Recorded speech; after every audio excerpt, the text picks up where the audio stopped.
Are we in focus? Are we overexposed? Are we underexposed? Well, I like the decor. I want to Thank you. start with that, dude. Grays, browns, blacks, beiges, like neutral city, dude. I love it. It's Man. so upscale. Okay, look, I like it. It's very zen. I think it's Yeah. very that's what it is. And then a lot of the color from the apartment comes from outside, which I Yeah. like a lot. So Mm-hmm. in the What? nighttime it's harder. Who? What? Oh, my bad. My bad. This isn't CNN. You can tell him. Fuck it. You know, we don't cut anything. It's real. It's raw. It's real uncut, bro. My Real bad. uncut. No, that's great. That's great. Go ahead and introduce yourself. My name is RooL. I go by RooL. That means return of one love. I know it's kind of weird, but that's kind of my vision. From Atlanta. I love music. Been playing and listening to music my whole life. Grew up here. Grew up in Smyrna. I play viola. I grew up playing the viola for 12 years and piano. And, I went to Georgia Tech. Nice. Grew up listening to 95.5 The Beat. Yeah. Got My parents from England, so I got like a weird upbringing of just, English music at home, and then, a kind of a mix being in Atlanta all at the time. So, yeah, dude, that's it. Dope. Wow. Can you go into more detail about like kind of like what your upbringing was like? Like what were like the sights and the smells of someone like you? Because ultimately, I feel like that produces what we heard here today, which is fire. You know, it all snowballs into. Yeah. No, yeah, totally. I mean, like, I feel like, first of all, being Indian in Atlanta is just, in that era was like, it was interesting because I think as you're trying to find your identity and the city is so like, it's like there's a very distinct white identity and a very distinct black identity. And there's like, okay, how do you navigate that? And, when I came here, or I was born here, but when my parents came here, they didn't know shit about college football. No. They didn't know shit about like country music. Yeah. They didn't know shit about hip hop music. And so I kind of had to figure out like how I was going to fit in growing up, Yeah. And I don't know, like I think that's just from that. Music was one of the best communities that I was a part of growing up. And so I think it became really special. My dad really loves music as well. Okay. Like my dad used to listen to like Sting and Sade and Seal up in the mornings and stuff. So he had like a very like distinctly English taste, I think. Yeah. And everyone's like, bro, like Kiss from a Rose is not that good, but I was like, no, it's a banger. It goes so hard, dude. It's so good. So my mom, she's lovely. She's the best. I think like growing up, I went to a private school called Westminster. And it's like a very, very white, dominant school. And I think like at that school, you're either smart or you're rich, or you're rich and smart. And I think like that was kind of like, it's one of three things in a lot of ways. And so I was not rich. We didn't grow up wealthy. And so like that was one of the things where my parents worked really hard to get us here. And so, that's how I treat it. So Awesome. yeah, I think it's important because it's kept me grounded, and in a place like that, it can be really easy to get lost in the sauce of like being wealthy and all this stuff, and people really take it seriously, and it's like, bro, we're all gonna die one day, right? Facts. Wow. So how does all of that translate into a passion for DJing specifically? Because everybody finds their quote unquote love of music, right? And that's not to take it away from anyone or in any instance, but how did you decide? Was there any sort of like aha moment where you're like, I would like to play music for people on a consistent basis? Yeah, like I think growing up, I always loved music. I loved the community aspect. I used to play chamber orchestra. Oh, nice. And that was dope because it was like, you have a little group, you practice a lot together. And I think that it was a sense of community that was like hard to find growing up. And then what they what they tell you when you like hit 12th grade is like, if you don't want to play music, you gotta like, if you're not really to like be a whiplash, basically like throw down for it. Sure. And it's like, then you can't do it, right? They say, oh, you're not gonna make a living off of it. And so that was always something that kind of irked me. And then I think just like, it was something I was using to relate to other people. And I just kind of fell in love with what the energy was growing up, like listening to Outkast when they were big, and then like Ludacris on the radio. It was stuff that I come with like, yo, I kind of know how to do all the, I do all the dances, bro. Like, cause that's how I found belonging. And so, DJing was kind of a situation where I always loved music. I basically kind of got going to music festivals early in my college career, and then I had like a friend that was working at music festivals quite a bit, and so we were doing like wheeling around lockers, and we would get free tickets to shows, and like Yeah. basically be able to go. But then like we'd have to work for our keep, and because we were working, we had to not we can't throw down, like if you're spending a Right. lot of money, usually there's pressure. So I got to see so many different artists, and I think it helped me appreciate live music a lot too. Absolutely. Like when you go see so many different people perform, and the really ones that like kind of change that experience. Absolutely. I think you see how much effort and care they put into that live set. So, Yeah. I was like, this is great. Brings people together. Yeah. It's really important. Creates musical community, which is what I've always liked. So Absolutely. then pandemic hit. And I was like, might as well. Yeah. And then after that, it was just I just couldn't stop basically. Hey, got Yeah. the bug. Who were some of the more notable performances during that time period? Oh, there's so many good ones, dude. I saw Anderson Paak at Bonnaroo, and like that man had aura, dude, 100%. Like I've seen Childish Gambino. My first concert ever was Childish Gambino back in like 2011, and like that was he was like turned, but he was still growing. And then I saw him play Bonnaroo another year, and I was like, oh, aura, bro. Right. Arl Grime, I've seen. He was probably one of the best like EDM performances I've seen. I saw him at Bonnaroo, and I mean, it was like people say it's like a movie, but it literally was like I was looking around. Yeah. And, who else? Eric Prids. I've seen him. He's crazy. That was incredible. Kate Renata is always, I feel like, throwing a good set, and Solid. Disclosure as well. I've seen them play really well. Yeah. So just people that like seem to enjoy what they're doing, I think, is a big thing, and put a lot of work. Absolutely. And I feel like you definitely mimic that in your set, just diving in. Like you did say it was going to be more kind of open format, and it was, but I think it was definitely very cohesive in terms of like the rhythm, the groove, like you can feel that all of the culture and all of the sound and all of the kind of rhythm came out of the same pot, which I was able to really appreciate. Can you dive into kind of how you, I guess, fell into the set? I know you didn't really structure it like in a playlist or anything, but how does your brain work? Yeah, I mean, like that's actually really. You made me think of something, which is the other kind of musical influence I had growing up was Bollywood, and so that was another thing where like being the only kind of Indian kid in the class, it was like, bro, like how are you gonna relate? How are you gonna get that out, right? Right. But some of the drum patterns and percussion rhythms in Bollywood they're dirty, bro, and like Yeah. there's a lot of times where it was, when I was messing around with stuff, where it was like, wow, like some of these you could switch out the drum rhythms and percussion, and it really people can appreciate that. And so I think kind of that idea of switching out components of songs and being able to appreciate like, hey, this song is nowhere near this song in terms of like the demographics that they may appeal to, but there's so many musical similarities and you can make it work. And I think there's art in that too. So yeah, I mean that's probably how I think of it. Yeah. Wow. I forgot what I asked you. You're just asking about What did you give us?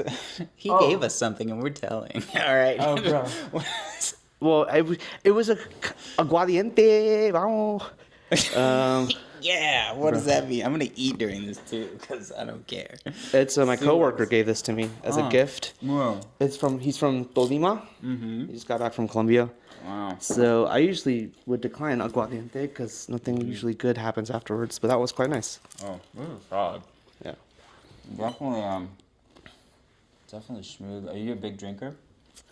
No, honestly, and it's been an adjustment for me. I'm trying to be better about it, but yeah, I mean, like I think, like I'm definitely interested in playing music, but I'm also like loving making music as well. And I'm realizing that like if you go out and drink on like a Wednesday somewhere, Thursday's brutal, and then anything you wanted to get done on Thursday, you can't probably. It's gonna be harder to do, and then vice versa. So I'm trying to, I want to go out and support people, and typically if I'm going out, it's like because I'm gonna go see someone that I like or someone that I want to see, but I can't just go out to go out anymore, bro. Like, you know what I mean? Facts. So That is facts. Wait, how old are you? I just turned 29. Oh, congrats. Yeah, thank you. Hell yeah. Thank what, you. What do you like do for work? Like, what's your day to day look like? So I work in technology. I work 9 to 5. I work for Amex. I do analytics. I do math. I really like it. I work with small businesses. We work on building a platform for people to get lines of credit and checking accounts, and then they can see their card information. And it's important because small businesses are like getting it from everywhere now these days. It's like really hard. You got to do a million things, especially. That's facts. So I feel like little things that make it easier are good. And I think that the people I work with do have the interest of the small business at heart. Very true. Which is important. Like if it wasn't like that, then it would be hard. But then like once you go farther up the chain, then it starts getting a little dicier. What would you say to somebody that like maybe owes Amex like a few bands? Bro, hit me up. I got access to the databases. That is a joke. I do not. We're gonna cut it. Nah, please. And I don't owe Amex a few bands, so like we're just joshing yeah. around. We're just two jokesters here. We're fine, dude. Fuck. Bro. It's real, dude. Credit card debt's at an all-time high. It's scary. Yeah. Yeah. Make your budgets. Dude, budgets. Budget. I can't even say that with a straight face. That's the most hypocritical thing I've said all Bro. day.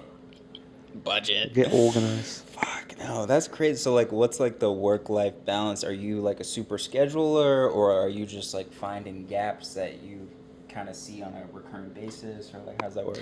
It's hard. I mean, like, is it something I really want to do? And I recognize that, like,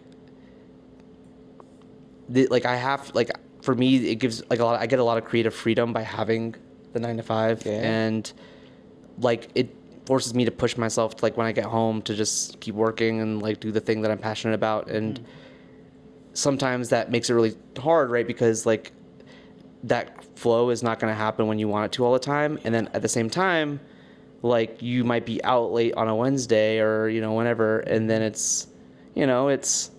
you're like screwed up at work, or you don't know, you aren't able to predict things going on, and there's stress and stuff. But I think I'm committed. Like I'm focused on making it happen. And I think the nice thing about like making music as well is that like I'm just kind of working on doing it at my own pace as it comes. And then hopefully when it's ready, people like it. And then go from there. Absolutely. Yeah. Now, in terms of like creative, like pushing past that kind of wall where you may be too tired or uninspired, are you more of a just kind of hammer through it and you'll kind of cycle back, or are you take a step back, wait, recharge kind of person? Because I feel like there's two different kind of. Yeah, I think for me it's definitely like I can start and build like a phase of a song that sounds great and I'm really happy with it, and then at that point like I do need to put it down to be able to say, hey, like what are the next musical ideas in this song that I want to do.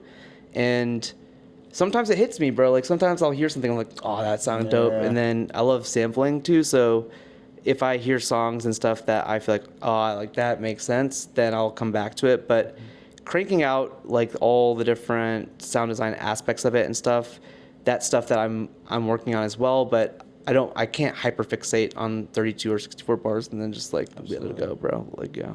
Do you think your history, like learning to actually play an instrument, all the theory and technique and things like that, do you find that it could be like a hindrance in some aspects? Like, because like that's such an interesting question. Because like a lot of times, especially obviously EDM, hip hop exclusively, I feel like a lot of instrumentalists or music players, instrument players, it's kind of removed, right? You're mainly just clicking mouse, and they're making some of the bangiest bangers ever. Yeah. And then you talk to somebody that's playing, been playing cello or like an instrument, and they're like, dude, like I'm stuck. Like I want this to sound exactly like this, and it's like all this theory, and so now you're capped, and you can't just like let it flow. Is that how it happens for you now? Yeah. No, I think I would say that I have appreciation for musical theory, and so like artists that are able to integrate that component of live music into their art, especially in hip hop. Like one of the things I went to the Kendrick concert 2 years ago when he was here, and I mean he was playing over a live band, and that's important, and I love the song For Free, you know, like that. That's a asynchronous jazz beat, and it's so Yeah. good. And I think that you underestimate, like, I feel like I've underestimated people that are phenomenal producers and how much music theory they actually know. Like, you can just be dismissive of the sounds, but they're geniuses. Yeah. You know, they're definitely geniuses. Absolutely. What's this? Metro Boomin just at that orchestra concert, Yeah. dog. Like, you know, For sure. it takes, you know, that's skill, and some people I know it comes to them just naturally, and they might not have had the training, but they have the ear. Absolutely. Yeah. Wow, that's dope. What were some of the like your favorite tracks to play, if you remember, and can we get a track list from your set? Ooh. I like KG808. That one was good. I'm really on Salute's DJ that's come out. He's like kind of in the ilk of Disclosure. Just good upbeat music. So there's a song with the Japanese singer who I don't know how to pronounce the name of it, but Go for I don't know. Come on, I'll do it with you. I'll repeat wanna look at- whatever you wanna look at I'll the na- repeat whatever you say. How about that? Bro, don't do me like this. If you butcher it, it's two butchers. We'll open a meat shop. Okay, all right. What about, I'm gonna show you how it's spelled, and then I'll say something, and then you have to say something. All right, it's cougar. Who? Cougar. That's what it looks like to me Cougar. from a distance. Right Yeah. there. No, come on. Oh, those are the characters. Oh, I thought you meant it was spelled out with English characters, and then you. Okay, that makes sense. Yeah, I'm not saying that. Dude. What? We're a fucking family business, dude. Oh We're my not trying to god. No, cancel. I really want to learn Japanese. That'd be cool. No, you should. That'd Yeah. be dope. Yeah, but that song is dope. He's got really good sound design. That's something I'm trying to learn as well. Yeah. That's solid. Wow. What? I guess like what. I feel like there's every time you hear like a song, you kind of put in your head like where it goes or where it fits into your life. And as a DJ, you kind of do that, but where it fits in a set. Like what makes you add a song to a certain playlist, especially like a playlist that you're gonna use for like a set like this. Like, Yeah, I mean, like I think I felt like today I was just kind of off the cuff. I like to have a vision for, right, like how is the set gonna go? Where am I playing? Who am I playing for? I'm doing a mix series. I call it the RooL series because it's like each rule represents something that I want to go by. So the first one was like be yourself. That's the first rule. Yeah. Second one is throw some ass because I believe in dancing. wow. And the third one was radiate positivity. So that was like one of the things that I really like. Bonnaroo has a code. I love Bonnaroo. They have a code, and one of the rules in the code is radiate positivity. Yeah. And I'm like, that's, you know, like sometimes I was going through it, bro. I had two pretty tough things at Bonnaroo happen. Like my grandfather passed away when I was there, and then, you know, like I was, you know, just going through shit this Bonnaroo, and I realized that, you know, like people are very friendly and people love music, and I think if you love music and you are looking for community, there's no better place like Bonnaroo to really kind of pick you up, and I feel like, you know, be able to make connections with strangers, and that's what I appreciate about y'all too. You know, you okay? I was gonna sneeze. Oh, bro, I was You like, were yo, in the y'all- it's always some bullshit happens when you're in like the most intense part of the interview. You can joke around. As soon as you get serious, I gotta do some dumb shit like sneeze or cough. Nah, Sorry, dude. but no. That's crazy. It's not serious. It's good. It's happy, man. Yeah. And so, yeah. Positivity. I feel It is, yeah. So, but that, to answer your original question, I do like to have a plan. I'll have songs that I like want to play. Like I really want to play these songs, and then I'll have like kind of like a grouped bag of stuff that I'm like, I'll play this or that. But not today. I was just going off the cuff, which, yeah. And mention the series that you're working on again. What is it called? The RooL series. The RooL series. Yeah, it's on my SoundCloud. Yeah. Then Radiate Positivity is going to be dropping soon, so yeah, don't worry about it. We're Yeah. excited for it. What other projects or collaborations or organizations are you working with right now? So I'm really working on a tape. I'm trying to do a remix flip tape. I really like. There are a couple of DJs that I love, kind of my style. There's a guy named Paul Mond who I grew up on. Like he's got really dope flips, and there's a guy from Belgium named Fuzz who's like really fun. And then another guy named Akani. I think Akani's also from Belgium, maybe. I don't know, but they're both Europe. They have a really good time, and I think like they play the music I grew up with for like a modern audience, and they do a really good job, I think, of also just bringing out elements of a song that you might not have otherwise heard of. Right. And so that's the kind of stuff that I really like to do. Like I've got, my board hooked up to my sampler and, all that stuff. So I worked with Kudo Soul. Shout out We've Kudo been, Soul. yeah, he's the best. He's super talented. And so it's been really helpful. And like, I just like, if people produce, I think music is to be shared. Honestly, that's why we all do this, is because we like sharing our music with people. Absolutely. And so I think like, yeah, anyone that wants to come over, I would say, like, let's just do something, like it's fun. And I like hearing music from other people. I always like hearing new music too. So Absolutely. yeah. Are there any other people you want to shout out? Locals in the city? Good collaborators? I'll shout out as many people as you want. Please do. Bro, like I love the whole work crew, Deep South. Deep South, they're definitely up there for some of my favorites. I know Divine Interface, Proper Frequency, Hito. Man, I've been trying to meet as Desires, all the Desires crew. When I broke up with my ex, like Mid City, all the people over there, Gordon and Bobby, they're really lovely and held it down for me. And Joey Casanova, the list goes on, bro. Like everyone here is super nice, and so I think, just finding the people that support you and kind of reciprocate your energy is really important. Oh yeah. Yeah. Wow. That's solid. Yeah. Fuck with you, dude. Well, I appreciate that. I really do. Like, it's it's Thursday. Like, Yeah, no, I fuck with y'all, dude. It's, you gave me this pink rosado. Is that pink? What happened here? I don't know. Like, I feel like alcohol. Like, I have a decent tolerance when I haven't been subjected to any other like stress or like anything. Yeah. So like, I put my body through the ringer at work this entire week. Well, so tell us anytime- about what happened.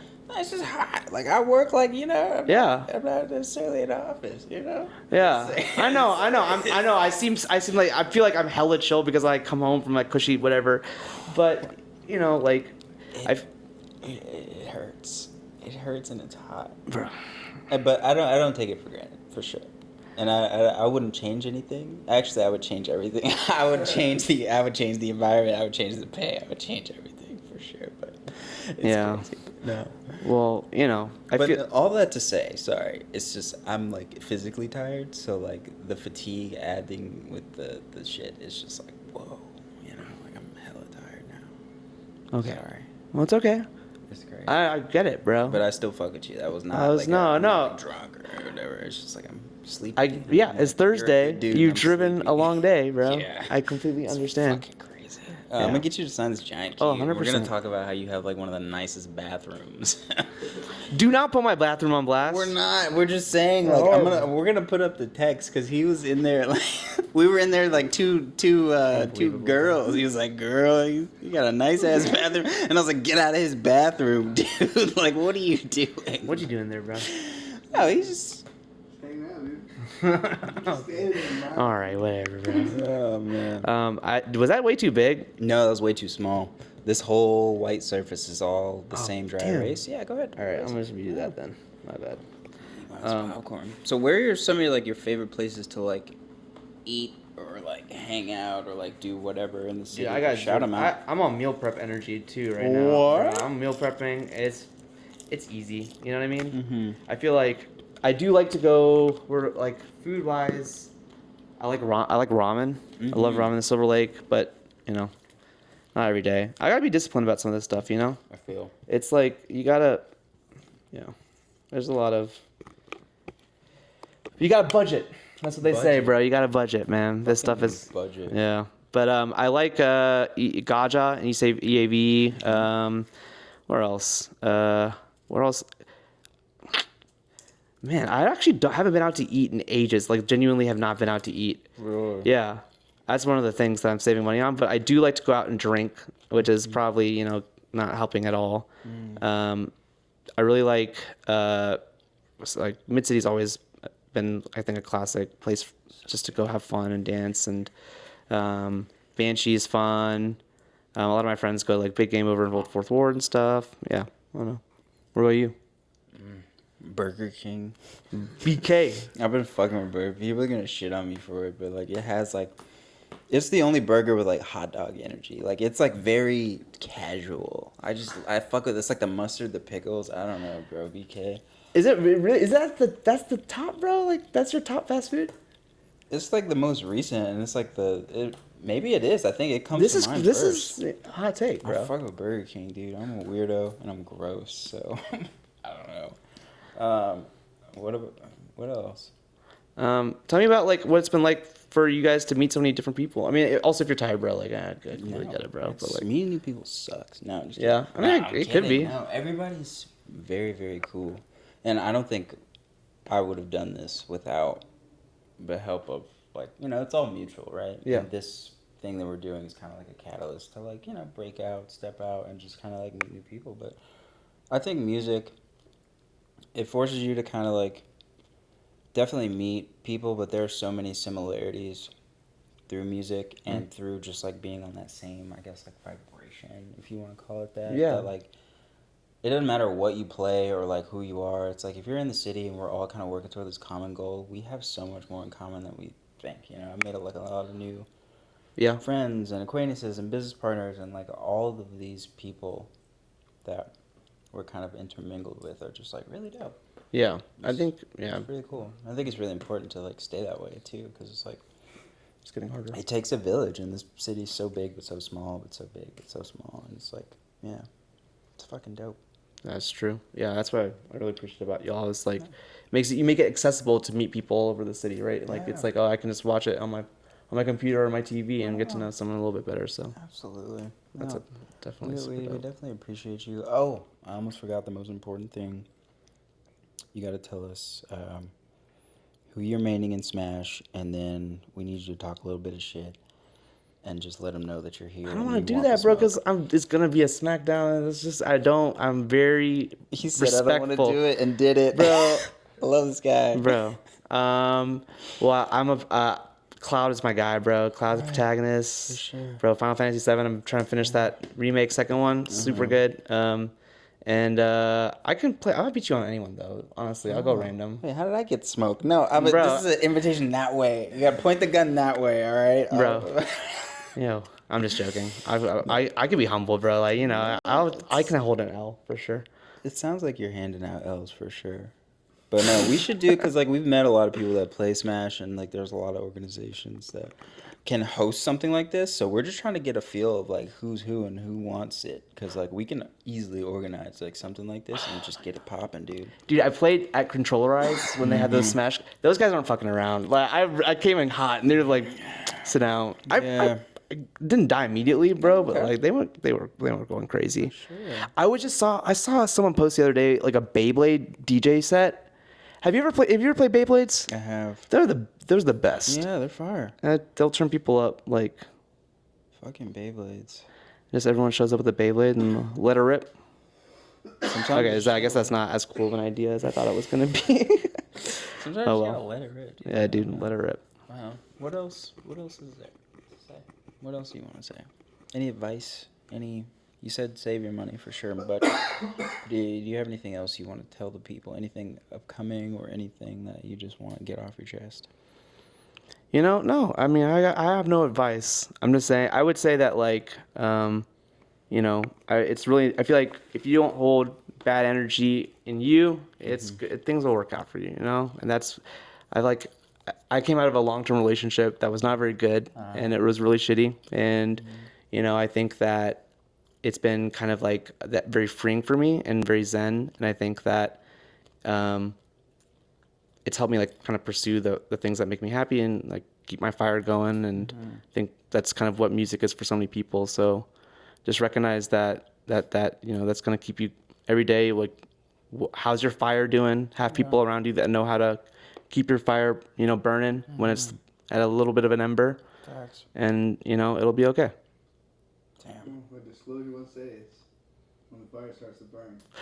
Fire starts to burn, dude. Damn. I'm so tempted. Every time somebody mentions like a breakup or like a relationship, I always want to just like verbally attack the ex. Bro. You're like thinking that, and I'm like, you should blurt out, fuck that bitch. No. We can't do that. Not after that. It's good. But no, that's dope. What are some ways you can improve? This is the last question, I swear. But like, what are the ways like you think you can improve to take like your career, your music career, your DJ career, in like to the next level? I really want to. I have a kind of a plan and a vision for my sound, and I think like as a craft, I really want to be able to stand on the music that I'm making and like have a good time because I feel like I like energy. Oh, who's freaking calling me? The energy is like is everything for me, Yeah. and so I want to make music that makes people happy and stuff like that, and so that takes a lot of work and a lot of time, and it's not going to happen overnight for sure. But Absolutely. when I get there, I feel like that's something where I have the old school romantic vision. I'll take it to this person and they'll think it's good. And Yeah. but I don't hold any expectations for this. This is just about me pursuing the passion, things that I love. I really, if people fuck with it, great. If they don't, it is what it is. And yeah, that's what it is. Wow. Wow. I wish you all the best. I appreciate it, man. Smart guy. Play good music. Got a nice fucking bathroom, dude. Like you're Man, show 'em the key. ding ding. Oh yeah, show him Oh, the key. bro. Show him the key. That's us. That's not the thumbnail either. We got to take actual pictures of the thumbnail. That's what they don't know.